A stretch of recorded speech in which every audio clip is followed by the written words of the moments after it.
The main speaker of the evening. All right. Just want to make sure I didn't miss anything. Because Paul's back there watching me, so I got to make sure I don't forget anything important. But we'll move right along now to the main speaker of the evening. We have Mark D. Bratton. CCIM is Vice President of the Investment Properties Division of Colliers International, Hawaii's largest commercial real estate organization. He specializes in the sale of investment properties, something we're all interested in, right? That's right. Mr. Bratton is also a member of the Colliers Investment Services Group, an elite team of sales professionals who work with institutional quality properties. Members of this group transact business in key markets around the United States and work in collaboration with the counterparts in Europe, Asia, and Latin America. Please give it up, big, warm, highly welcome for Mark D. Bratton. Come on up. He's going to share some of his wisdom. Thanks, Mark. Thank you. Thank you. This is working good? Great. I'm very happy to be here tonight. Might have to get a little closer to see some of these. What I'd like to do tonight is tell you a little bit of the story of a typical investor, give you some brief overview on the commercial real estate market and what we call the food groups, which would be office buildings, shopping centers, and warehouses typically, and then tell you about my investing experience, the good and the bad parts of it. And be happy to take questions as we go along, so if something tickles your brain and you have a thought, raise your hand. I'll be happy to address it if I can. I wanted to start off with a story of a couple investors. And the first investor is a conservative investor. And this is like a lot of us where maybe we've been working for 10 years and we start putting a little money away, whether it's monthly or into a SEP or a 401k or something like that. And you meet a stockbroker and he says, well, we need to make a plan. So, okay, well, let's make a plan. He puts you in a little money market kind of stuff and tries to balance your portfolio, and you're going along, and then you hit some dips in the market over periods of time. And that investor kind of stays in that genre. They pretty much go to Morgan Stanley and do their thing. They're conservative, probably a lot of the money in bonds and things that really don't lose principal. The second investor is one who starts like that, but then something changes for them. Whether it's a person they meet, a group like this, an estate issue, something sparks them to take some risk. Oops. And typically it's a mentor, I would think, that sparks that investor and gets them to think a little bit more. So you're giving this money to Morgan Stanley and you got some bonds, and what do you really want to do? Do you want to be in control, or do you want somebody on Wall Street to be investing your money in paper? And that investor gets up and says, my parents did well with real estate and bricks and mortar. Maybe I should start looking at that kind of thing.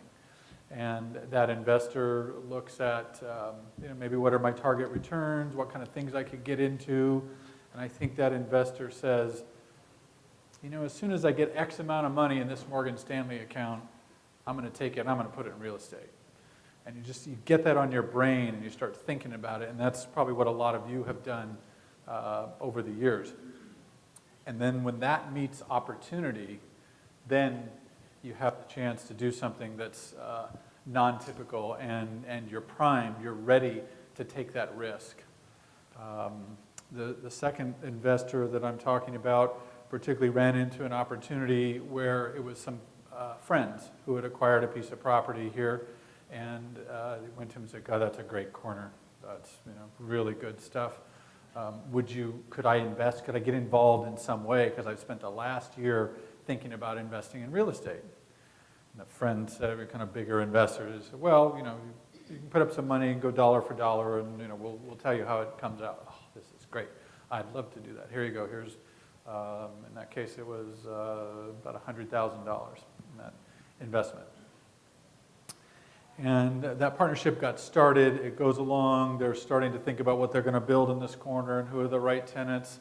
And the bigger partners, push the wrong thing, the bigger partners say, you know what, we don't want to do this deal. We want out. And the little guy says, You want out? What do you mean? I'm on your coattails. How can you get out of this? No, it's not for us, not the right thing, not our specialty, too small. And so that smaller partner said, can I buy you out? Because I've been thinking about real estate for the last 2 years, and I know that's where I want to get my money to be. Sure, you come and take all of our money out, all our costs that we've spent for those first couple years, and we'll give you 2 weeks to do it. So that investor gets on the phone, calls mom and dad, everyone in his office, auntie and uncle, and every person that he knows, and gets that money together to buy out the bigger partners. The property subsidy, there's a couple new partners come in, property subsidy gets built, the timing is perfect, there's non-recourse financing involved, the investors get all their money back, plus $1 million, and they still own the property.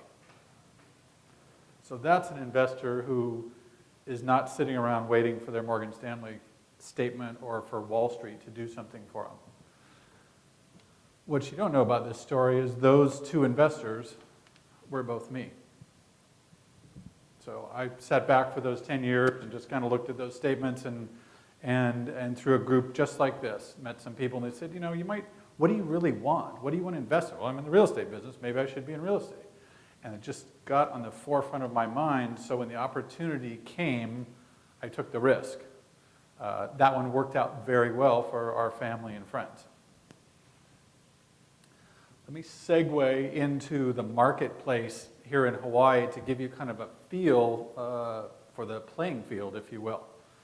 And what I want to start off with is transactions. And what we count is commercial real estate sales over $1 million in the state. So you can see this tracks the number of deals each year and the total gross sales volume. So the world we're playing in 2010 had 157 transactions last year. That was the whole world. That was hotels, shopping centers, vacant land, warehouses, the whole shooting match. You can see at the peak, when everything was good for all of our markets, there was over 400 transactions, and what are we at? $4.5 billion almost. Lots of resorts, lots of hotels, lots of big activity, lots of cheap money. So this is year-to-date this year. So this year at mid-year, we were just ahead of last year, and we were thinking we were going to get past that 157 transactions. On the previous slide, the red dotted line is where we think equilibrium or the average dollar amount of sales is in the state over a 10-year period. That's $2 billion a year. We're still climbing back up to that. This year, we're going to be lucky to make $1 billion. We won't, because financing has dried up on Wall Street, and I'm not going to particularly talk about the events that led up to that, but if you want to talk about it later, I'll be happy to talk to you about that. So what's interesting about deals here? What's happened this year? So these are the bigger deals that happened in the first half of the year. Land under the Waikiki Hyatt sold. Pro Ridge Shopping Center sold. The Islander Hotel in Waikiki sold to Hilton. Target in Kailua bought the old Dae site. And then the next 1, 2, 3, 4 are all, we've got asterisks with distressed sale. So there was some issues with the underlying debt with those properties. West Kalaeloa Industrial Park is it's about a 30-acre parcel that needs to be subdivided still, and the infrastructure needs to go into. But the note was bought, and then someone came and paid that note off. Now, that note was bought about 97% of face value. So it wasn't a big profit for that note buyer, but there was a little one, and the value was so low that someone came in very quickly right after that. Safeway Laulani Village, they had the groundbreaking today, if you saw the newspaper or the news tonight. That was, Prudential had the big money in that site, a 20-acre site in Ewa Beach, and Safeway was going to be the anchor tenant. And Safeway decided over the past about 12 months, they're still committed to the project. They would go ahead and buy the land for It's about a $15 million loss on what Prudential had paid for the land. One trend we're seeing in the marketplace is a lot of retailers and a lot of owner users like that putting their own cash into development deals. There's not a ton of developers right now out developing spec properties. YPO Business Center, if you're familiar with that, is a industrial condominium in the YPO area. The market was oversaturated, so a lot of 4,000 square foot condominiums. GE Capital foreclosed on it. They took it back and they sold it for about 60 cents on the dollar on what the original construction costs were. Now that was a deal where they kind of handed it to a good customer of theirs. And GE can do that because they're not a regulated bank. So they just went to their best customers in Southern California and said, we've got this great deal. We want to unload it to one of you guys who will give us the best price. So hard for any of us to get into those kind of deals unless you're a good customer of GE's. The Lotus Hotel, the former W Hotel, there was some second mortgage issues there. There was a bullet that was due. It was a one-year loan, a little bit of a mistake on that part, but it worked out well for all parties. The price is full retail. There's really not a discount on it. And it's a Japanese buyer who's bought a couple other buildings here in Honolulu and probably will try to condo it at some point. Okay, so let's talk about office buildings, one of the food groups, and what I'm here to talk to you about tonight is, how can you get involved and how can you make money doing these things? So there's lots of office buildings around town. This is a medium-sized one. This one is fully tenanted by HP University in downtown. There were kind of 6 major buildings that sold in the first half of the year. 3 of those were for owner users. Pro Park bought one, and then 2 of the users in the Isoshima building. So hard for us to get involved in that. The other 3 were kind of suburban, that $1 to $3 million range, maybe multi-tenant, older buildings.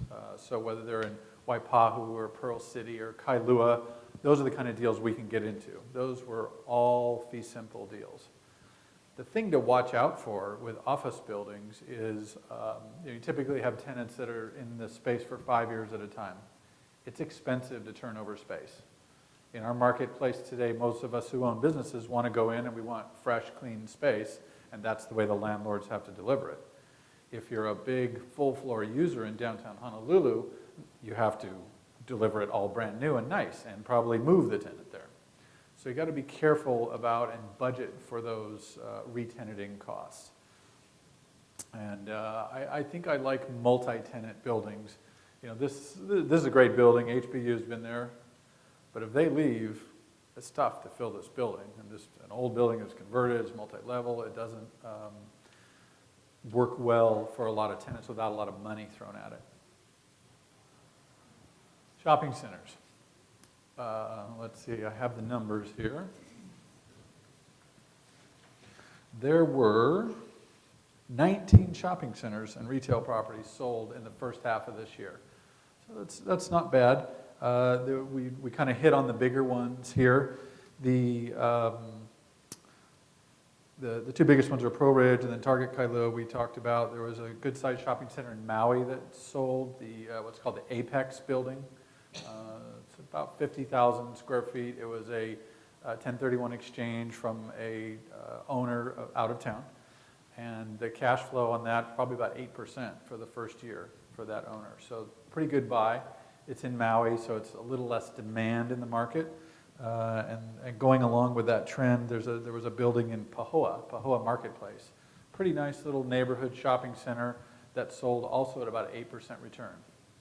So again, another strategy here is to look at properties that are not in the urban core. So whether those would be Neighbor Island or Waipahu, again, Kailua, Pearl City, East Oahu is so tough because there's so few properties. They're going to get a little more bang for your buck. You can get a little higher return. The issue, the risk, is the market is thinner for tenants. So one tenant goes out that's a video store or a cell phone store, there's less people waiting in line. Whereas Ala Moana Shopping Center, you never see a vacancy last, right? But to get a full-fledged, 8% return, that's a strategy to follow. The thing that we're seeing, and you're seeing this too, I'm sure, is you want to be careful with retail properties and shopping centers about tenants that are in business that are susceptible to the internet. And that's the first time we've really been kind of serious about saying that, oh, it's not a big deal, but think about it. Circuit City went out. Best Buy's having a hard time now. Who's the other ones that are downsizing? Borders, yeah. Thank you. Yes. CompUSA. Yes, CompUSA, exactly. So you're going to think about that a little bit. If it can be easily replaced, not everything's going to be replaced. We got to go out. We have to have human interaction. We have to have entertainment. We have to touch some products. But there's some level of it, and a good chunk of our economy is now going through Amazon and the internet. So be wary of that. Industrial properties. There were 22 properties sold in the first half of this year across the state. Mostly were owner users. The market's pretty thin for investors in that marketplace. There's not a plethora, there's not a lot of excess space really in most of these categories, particularly retail and industrial both have about a 3% vacancy rate. So there's not an easy way to get in. One way is to do a hui like a lot of you would do, and I would also look at multi-tenant buildings in this. So you would see some of those, again, probably in the suburbs. Couple A and Campbell Industrial Park have been hit pretty hard. So when you get out to those suburbs, rents have gone down. So if you bought a building there 5 or 7 years ago, your rent might be 20% less than it was. So that's the risk you take for moving out of the urban core. But industrial is probably the least attractive, I would think, for us to typically invest in. If you can follow a tenant, whether it's a friend that owns a plumbing supply company or a contractor or anybody who needs that kind of space who would take half the building and would be your partner, that's another great strategy. Yes, sir. Is it least attractive for Hawaii because Hawaii doesn't have a lot of industry, or is that just like a statement? Hawaii's industry is limited. There's not a lot of manufacturing here like you would find in other states across the country. So most people are storing goods here. In addition, most of these warehouses are not state-of-the-art. So if anybody has these businesses, you know that most warehouses you go to don't have loading docks. And if you have a business that you're bringing a lot of stuff in a Matson container, it's a pain in the neck to get it out without a loading dock. So it's a combination of the two. We don't have a growing, strong market. An example of the opposite of that would be in what's called the Inland Empire, just out east of LA, Riverside area. So that area got hit pretty hard, but it's a huge distribution hub for those harbors. There's lots and lots of million-square-foot buildings, one user at a time. That market has reheated up so fast, so well in the past 2 years. There are 3 buildings over 1 million square feet. They're under construction. They're spec'd. So that's a dynamic market where you've got a lot of demand coming, where here is you don't have a lot of change in demand. The best thing to watch in industrial is like building supplies and contractors and stuff like that. When those guys get busy, demand goes up. And you can follow those statistics very easily with the state, maybe 3 or 4 months behind. Apartment buildings. Apartment buildings has probably been the favorite investment of Hawaiian investors, and typically it'd be a smaller building, 6 units, 12 units, 24 units. It allows you to get in a purchase price $1 to $5 million, where some of these others categories we talked about, kind of hard to get into those without some partners. One thing to note about our market is, you may remember, we're the first state to have condominiums. So most buildings that our mainland investors drive by, those have already been condoed. They're not available as apartment buildings or as investments. There is a healthy market. There were 24 buildings sold in the first half of this year. Let's see, smaller projects, the returns range from about 3 to 7%. The better buildings, in the middle of town again, people are buying at 3 or 4%. Financing is pretty good on those. I would say, yeah, I don't expect rents to drop on any buildings on Oahu. I think there's enough pressure and the economy will stay, strong enough. Neighbor islands, there may be a little bit of concern. If you can find a building, and they have to be kind of medium to bigger, that you can qualify for Fannie Mae or Freddie Mac financing, it's fantastic. Rates are low and amortization terms are longer, so it really helps with your positive leverage. But they're few and far between and take a long time to get approved by them. My strategy for these kind of buildings that probably some of you are in here, those $1 to $5 million buildings, is buy them, add a little value, don't be married to them. Get out of them in 3 to 5 years. Exchange up to the next size. So you buy a $1 million building, put in $200,000, raise the rents, and in 2 years exchange to a $3 million building and keep going. It's when we see people that say, oh, I got the best building here, and I put in gold-plated countertops, and they hold on a little too long. I see some people laughing. Hotels and resorts. So this is the sexiest category. This is where we're getting the most calls. This is where the headlines are. But it's a very hard arena to get into. And there's a lot of people wasting a lot of time spinning wheels with sellers that are unmotivated or don't need to sell, don't have to sell. There were 2 hotel sales in the first half of the year. One was Hilton at the Islander Waikiki. They bought for their timeshare property, which was an outrigger property. It was kind of, I'll say, half built. They had gutted the interior right in front of Beach Walk. And the other one was the Old W, the Lotus. There are 3 other hotels on the market right now. 2 of them are leasehold with under 30-year leases, so kind of tough. And then now we've seen today the Orchid closed because that was publicly marketed by the bank, RBS, that took it back and they sold it. We haven't quite seen the price yet, but I think it's about 60% of the last selling price. That puts it at about $130 million. Like I said, everybody is calling. I got a client, I got a friend. They got to have a beachfront hotel that's fee simple. Maui, Waikiki, whatever. A lot of people chasing it. I would say don't spend your time, don't waste your time on it.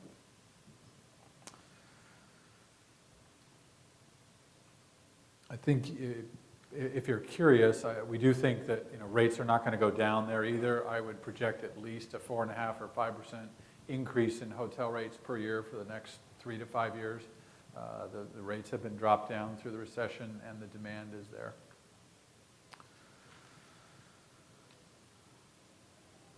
Did we do leasehold? Yeah, we did. We're going to talk about leasehold. So here's an opportunity for you. Leasehold properties, whether they be 25 years remaining or they be 99 years all known rent, have very differing rates of return for the investors. But when we take a leasehold property to market, 99 out of 100 people don't want to talk about it. They don't want to look at it. So one of my thoughts today is you should be a contrarian investor. One way to do that is through leasehold properties. The best leasehold properties have a known ground rent. It can be known or it can be predictable. So known would be it's just stated, first year it's $100,000, year 11 it's $150,000, year 30 it's $300,000. So you can get your arms around what that expense is going to be. Predictable would probably have some caps on it. Wouldn't go up more than CPI. Wouldn't go up more than 2% a year, something like that. The ones that are tough for banks, and I'm sure you all know this, and for investors, are every 10 years when you have to go back and renegotiate at fair market value. The other side of that coin is the properties in the shorter term of that are selling in the well over 12%, close to 19, 20, 22%. But you got to get all your money back and then return on it in that short period of time, and every 10 years go deal with a fee owner. Some of those are working well, some are not. It is a contrarian way to invest. Along with that thought, we've seen, you remember the market really started to go nuts in the end of 2007. So beginning of 2008, most people were holding their cash, very tight to the vest, being very careful. If you look back at the people who pulled the trigger, who wrote checks at that time, their values are up substantially. I mean, we sold one shopping center. I just went back to the guy. I'm like, "I'm making $20 million. He's like, "No, I'm going to keep it for a couple more years." But now is close to that time again. We've had a rough summer, right? People are worried about the European debt. We've got this super budget thing coming up, and with Europe, people are not writing checks the last 60 days. I don't expect they will for the next probably 4 months.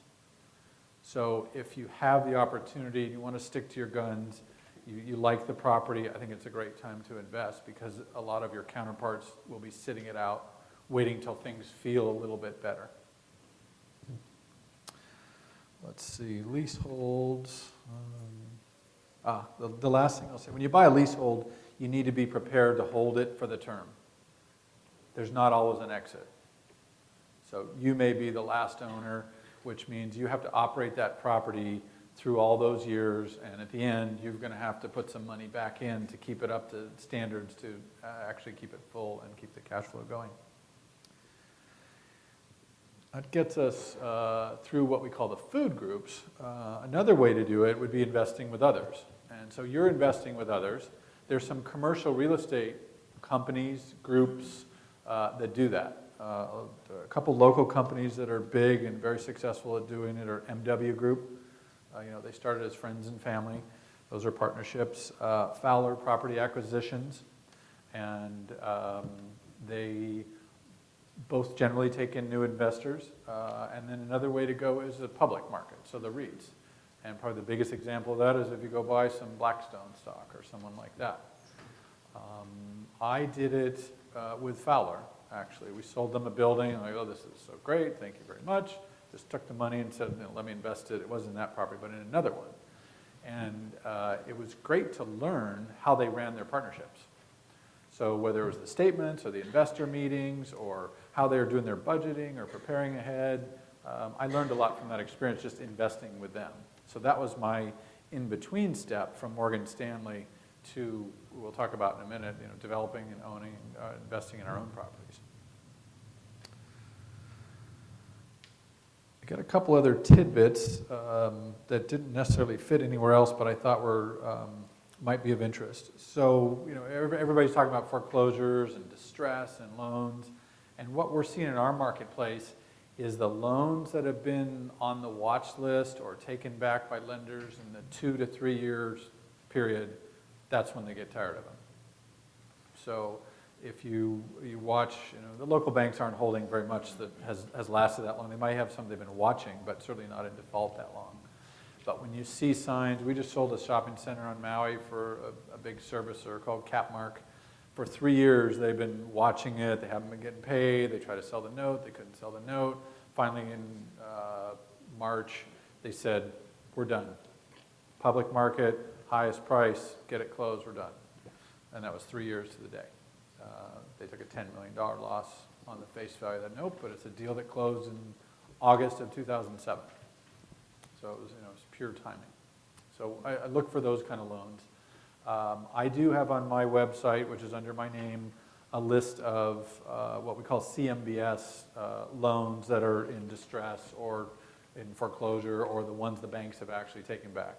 It's a public service that we subscribe to, so you can see those. Fairmont, for instance, Maui, Big Island Orchid was on there. But the services are hard to get to. They don't, the first couple of years, they don't seem to be motivated. They think they can do better. So you have to watch and strike when the timing is right.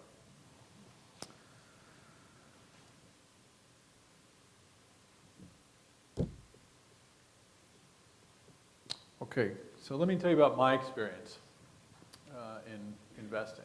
So we invested with Fowler and did some things. We learned a little bit. I told you a little bit about the story of there was a shopping center that we bought. The second example is actually a piece of dirt that we built a shopping center on. We got into it with some bigger partners. They, after 2 months, decided to leave the partnership.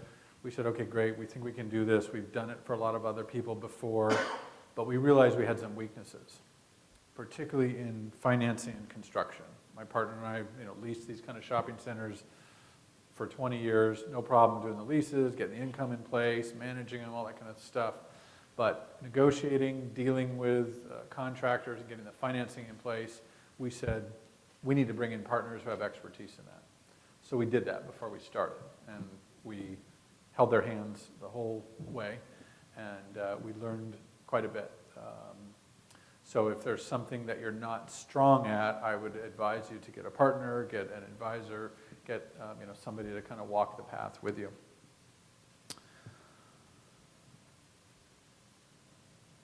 First one, so the top right corner, I guess this is all Pearl City, yeah. So this is a shopping center in Pearl City that we own. This is the one I described. We were lucky enough to get Starbucks, not Jamba Juice, actually signed a lease and then they canceled it.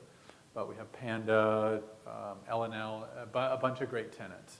And the bottom line is our timing was impeccable. We hit the market just right, we leased it up, we got it built for budget, we got a CMBS loan, which the most important thing about that is it's non-recourse. So you don't have to sign any personal guarantees to get that loan. We were lucky enough, smart enough, somebody told us, take a 10-year fixed deal, don't go over the 5 years, otherwise I'd be having to refi that loan next year. It wouldn't be a great time to do that. I don't know if we're going to see CMBS loans available for us again in a very long time. Certainly for the Maui Orchid, for Ala Moana Shopping Center, for AAA properties, yeah, Wall Street's going to have a place in that. But our little shopping center in Pearl City really shouldn't be in that kind of tranche. It probably belongs more with local financing. The good news is the past 12 months, First Hawaiian, Bank of Hawaii, Central Pacific, and American Savings are all being very aggressive. And first, they're being very aggressive with their best customers. We sold a couple properties, and they are competing for these loans. And the terms are close for their best customers to what we were getting at Wall Street. They've got money sitting there that we're depositing with them. They're only paying us, 0.5%, and they can loan it out. Even if they loan it out at 4%, 4.5%, 5%, they're making a nice spread on that, and that's what they're in the business to do. So the local lenders are definitely picking up a good portion of the business. If you're new, it's tough. You got to start a relationship. You should pick a bank. You should talk to them and say, hey, I want to build a relationship with you for commercial real estate investing. How do I do that? And they'll say, well, put your business banking here. Put your family trust here. We want everything from you. But it's best to build that relationship so you can, I won't say pull strings, but get their attention when the time is right. So Pearl City went very well. So we thought we knew everything. So we went out and bought a piece of dirt in Kapolei. And the reason we did this is, being from the mainland 25 years ago, we thought, oh, look at all these streets. This is great. This whole city is going to come up in our lifetime and right around us. And by the way, the properties next to us are supposed to be 15-story office buildings, right? Market timing. This property we bought 3.5, 4 years ago. We took it down. We did a couple things right. We bought it with Foodland, so we have a great anchor tenant. We designed it so it can be built in phases. We had some decent terms from Campbell where until the roads get open, we've got a little bit of help from them. You saw yesterday the freeway on-ramp got dedicated for Wakea, which is the center entrance there in Kapolei. So that's one of the streets that comes down to this site. And then Kapolei Parkway will open probably by the end of the year. We'll open with Foodland next June. But it's been trying times. You know, we're very lucky we had a good partner. We're very lucky our contractor would work with us. We were banking with CPB, and you know, when they had their problems, they said, our hands are tied. We can't loan any more money right now. They are back loaning us money again, I will tell you, because they've fixed their problems and they're coming back to their best customers. And it's going to be okay, we're going to survive, and we're going to be very happy to own this property, which at someday will be at a very main corner in Kapolei. But again, timing. What are the other risks on this? When you go into a property like this, you need to be willing to double down, if you will. So, you know, whatever investment you make, if you're the lead investor, you got to be willing to stick with it and carry it. If you're a small partner, fine, then you just look at it and say, okay, I'll put my $50,000 in, whatever happens, happens. But if you're a major investor and you're leading the deal, you got to, you know, have the blood, sweat, and tears and be prepared to put more cash in. And so that's what we're doing.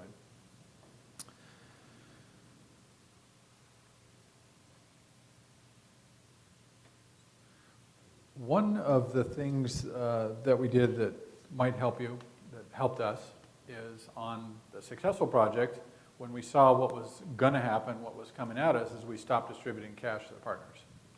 So we just started banking cash. And whether we need it for the first project or we need it for this project, we're prepared. And a bunch of my partners really don't like that.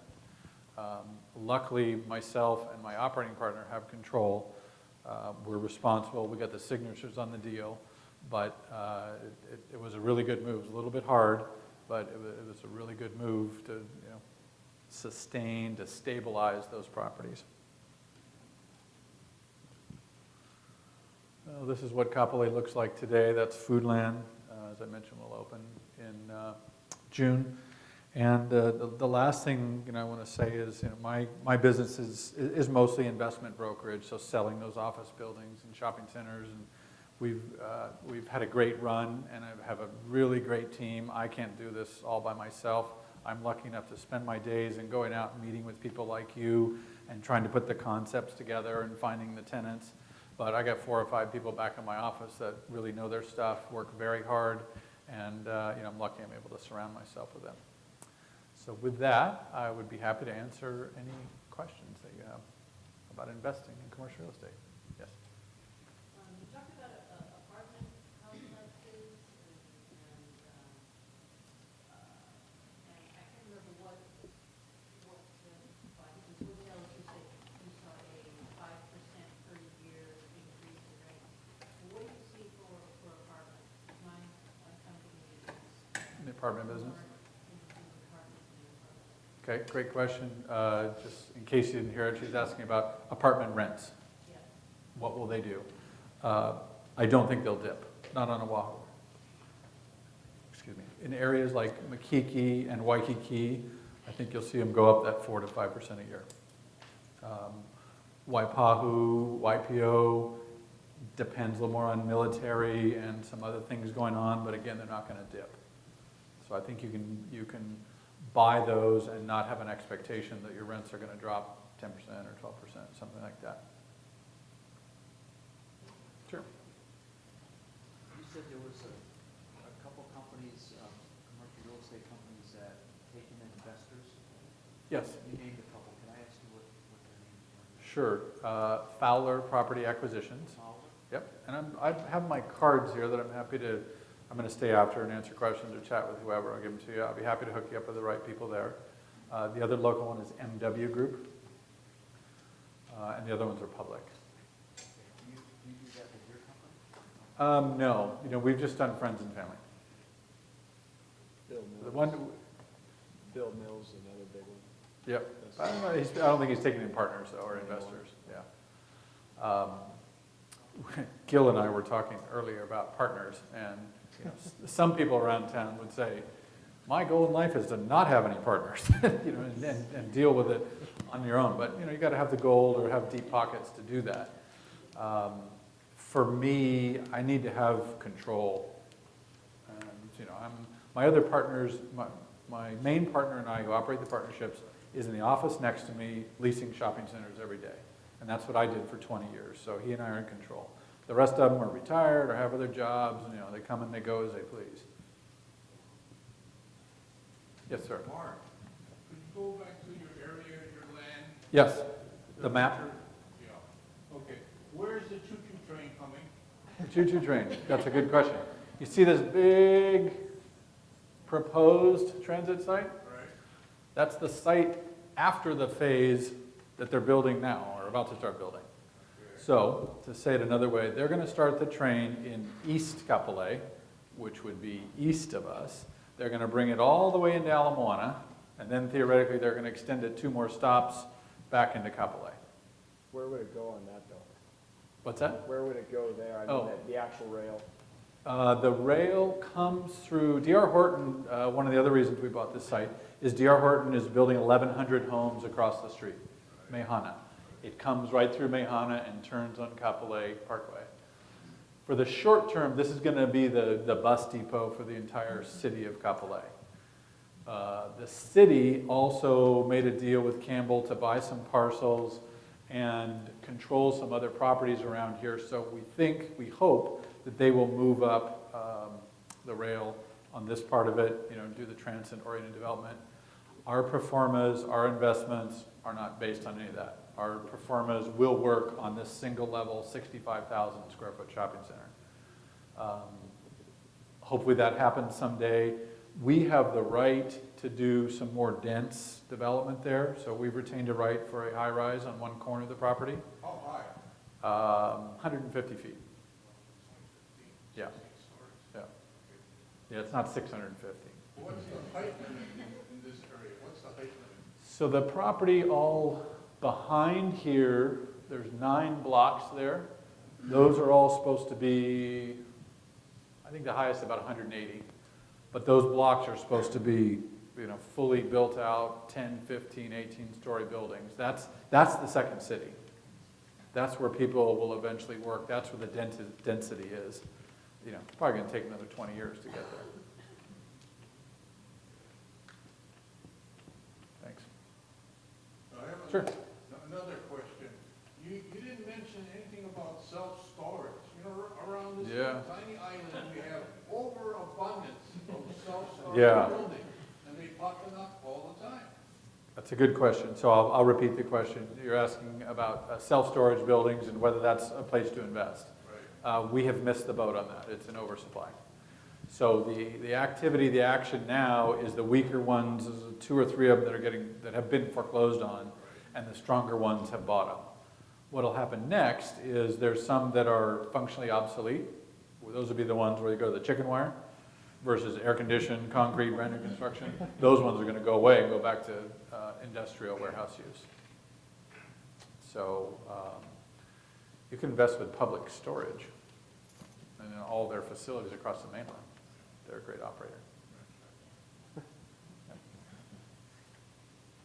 Yes? What were the banks again that you said were? Pretty much all the banks, but Bank of Hawaii, First Hawaiian, Central Pacific, and American are all eager to lend. Can we buy you lunch? You want to come over? They're sitting on money. They need to get out. Once you get into committee, they're much more generous with their better customers. But I would suggest, anywhere you have a relationship, build it. Go tell them now that you're interested in, investing in commercial real estate. Gil, do you have a question? Yes. 2, actually. I think that it would be quite educational if you talk a little bit about the typical financing tranche that you leverage here with the new banks, as well as maybe some learning lessons for HUIs. Okay. So let's see, what's a good example for local bank financing?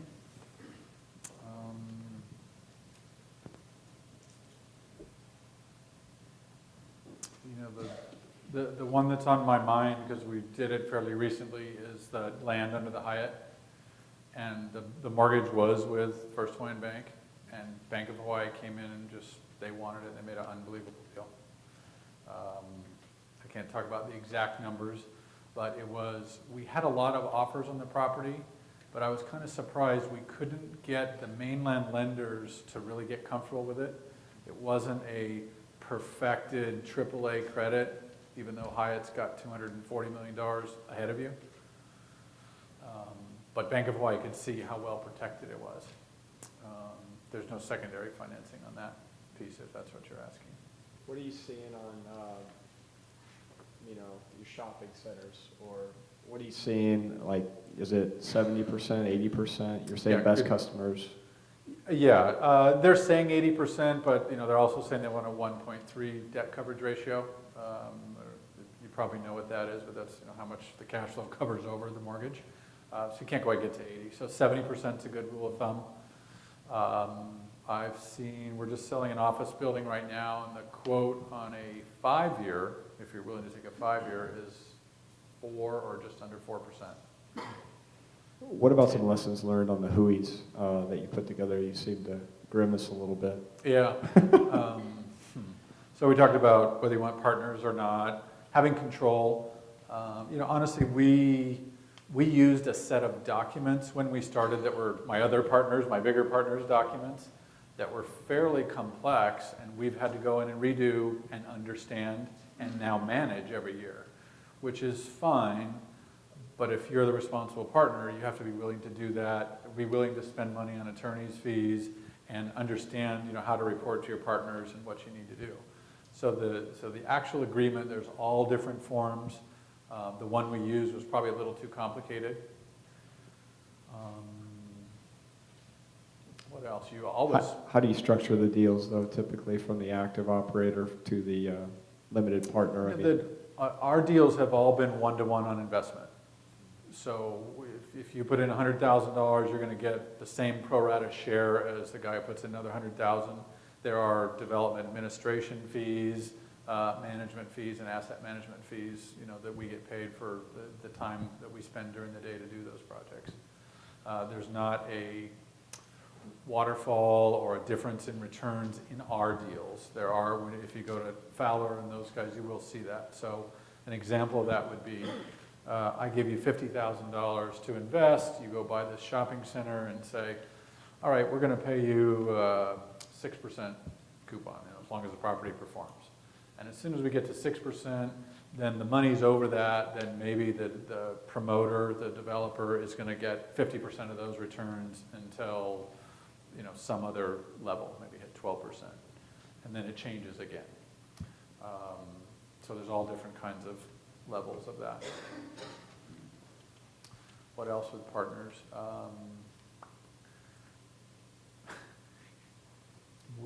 Our first deal was so good, our partners got spoiled. And when we said we're stopping distributions, what do you mean? We're living off this money. We said, look what's coming at us. We got to prepare for this. We're responsible for you and your money and all these loans. So they're still grumbling about not getting distributions. The money's sitting in the bank. They're going to get it someday. So luckily we had control. In our agreements, there are 4 things that we need all the partners to agree upon. Anything else we can do?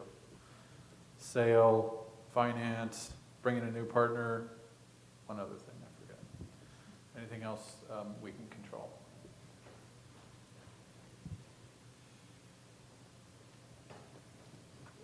I have one more. Yes, sir. What's the problem with gas stations? When I was a kid, we had gas stations all over this island, and now you see gas stations closing. That's a good question. You would think Hawaii being gas way over $4. Yeah. How come it's closing? Yeah, good question. So the question is, why are gas stations closing? Why don't we see more? There's 2 reasons. One, the environmental liability, which stung a lot of people and a lot of companies. You can think of sites around town, your neighborhoods that have been closed for 3 years, 5 years. They're cleaning that property. The other one is there were some laws, with kind of antitrust laws with the big oil companies, and they've changed over the last 10 years, but basically for a long time there was a law, if there's a franchisee within a mile, a corporate guy can't come in and open a store. So he can't reinvest until that, mom and pop goes away. And so it's led to a law of attrition. Majority of investors are afraid of gas stations and don't want them on their property. What I have seen and what we have done is you can buy some insurance for it. If you, number one, you sign a lease with a company who's strong enough to do the cleanup and, take care of their own problems. If it's built modern, they're double insulated tanks, we haven't seen too many problems. And then buy that insurance, it doesn't bother me personally. But most investors are afraid of it because of the environmental liability. What do you see happening at the time of conversion? Condo conversion, Hotels. the hotels. We're kind of on the wholesale end of it, so we're selling hotels to that developer. So I'm sure there's somebody here in the room that probably knows better than me. I don't know what the demand is or how much maybe oversupply there is. I think there is still more room in the timeshare market, as evidenced by Hilton. Couple of, Marriott is selling off their timeshare business. They're going to separate it, Lease. We'll see what that means. They have a huge investment here. Starwood is not doing too much timeshare right at the moment, but I bet in the next 5 years they will come back. What do you see the trend in the hotel business going on? Rates going up. So the question was, what do we see going on in the hotel business? Rates going up. The worst place to be an investor here in this recession was to own a hotel, because if you owned a nice hotel, you bought it, and you borrowed money from Wall Street, and that CMBS loan, didn't have to sign for it, so that was okay. And you bought it based on a pro forma of $300, $350, $400 a night. And in 12 months, it went to $150 or $199 a night. So it's very tough to make those numbers work. People have held on surprisingly well here. There's a lot of deals that happen on Wall Street. Now there's a place where you get a lot of secondary financing. So you buy a $100 million hotel, the first mortgage is 70, and that one's maybe chopped up into pieces in a bond. But then there's a guy who puts in the next 20, and then maybe another 10.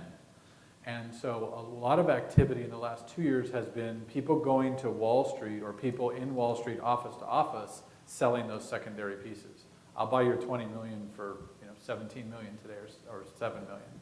And there have been a couple examples of the second position coming in and having to affect their position, buy out the first. But a lot of that's happened, but it was surprising. We go to New York at least twice a year. It was happening like across Park Avenue for these hotels in Waikiki and in Maui. Nobody ever gets out here. So when you say Wall Street, it's all like Bank of America, Wells Fargo. Yeah. The biggest buyers in the last boom, when we saw the $4 billion in sales, the biggest buyer was Morgan Stanley and then Lehman Brothers. Not only here, but everywhere in the country. Lehman Brothers is obviously gone, but they're kind of still kicking and screaming. If you haven't noticed, they still own, or they foreclosed on the Ritz-Carlton, Kapalua, and they're holding on to it. Morgan Stanley is still out raising money and buying new real estate. Who else are big players that are left? And certainly Bank of America and who did you say, Wells Fargo? Those would be bigger banks. They do some CMBS.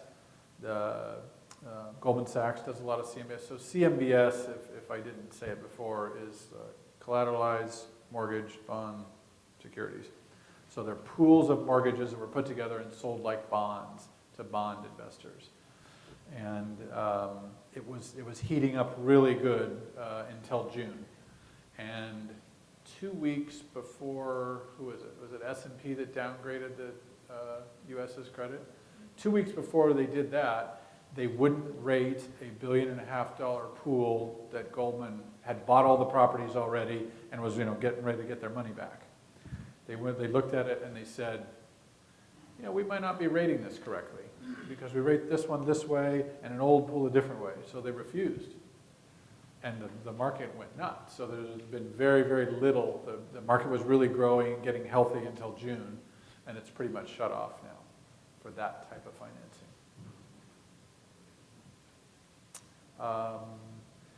These banks like Bank of America and Wells and these servicers are, some of them, the top 6 or 8, are sitting on literally thousands and thousands of properties that they've foreclosed on or are in distress. Not a lot of them here, a few. One company, L&R, is the biggest investor across the country, and they got the most issues and problems here. They have taken back 2 shopping centers, one they have on the market, one they're keeping. They're foreclosed on an office building, they got a couple of more.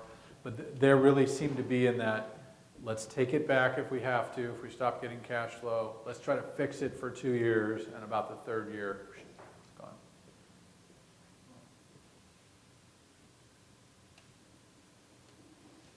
Great, well, I'm happy to stay around. Oh, one more, sure.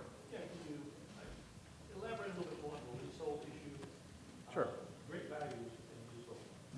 But from the standpoint of view, at the end of the lease, what are you seeing that's happening in the majority of cases? And also, who are some of the federal lessors and some of the roof lessors? Camera's on, I can't say that. But I can talk about leasehold. One good thing to do would be to read the lease, because leases vary. Some leases say you gotta scrape your building and take it away and clean it and do all kinds of things. And some say nothing. We've sold a couple properties that are, in fact, the office building is built on, it was 2 parcels of fee and 1 leasehold. To get it sold, finally, we did an exchange. So the fee owner and the leasehold, we found him another property, we had to sell it fee. But read the lease, number 1. My expectation generally is that you have to scrape your building. Scrape your building. You have demolition costs. The Hyatt ground lease says that it's at the option of the lessee, or excuse me, lessor. And there's a fund building up in case the property would ever need to be demolished. A good example would be, I think it's a big example, Aloha Tower. So we're in the midst of selling that. That's a state lease. What is attractive about it is it's generally a fixed term lease. There's some percentage rent as things do well, but like any leasehold, there's some scary parts to it. It's a very complicated lease. So we had a few bidders, but we've got 500 calls on people want to buy this because we have a really pretty picture of a shopping center in the waterfront in Hawaii. And you say it's leasehold, you get down to 6 or 8 guys.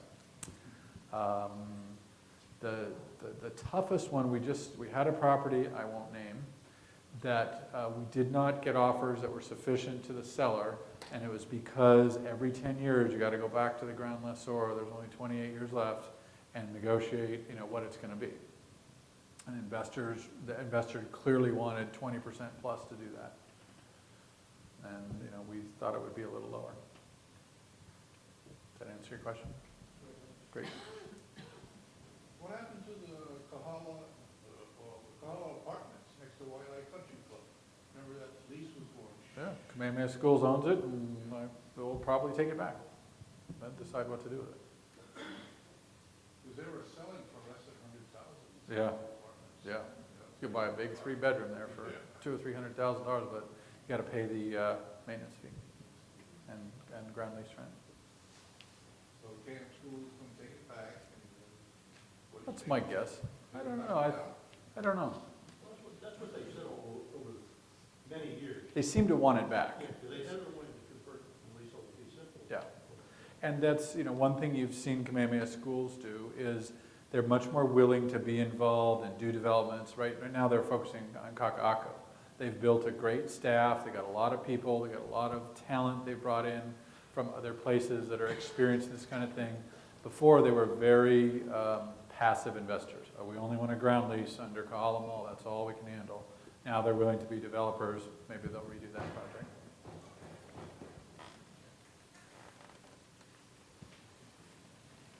Great, well, like I said, I'm happy to stay after. I have cards, happy to chat with you. I appreciate your time, and thank you very much.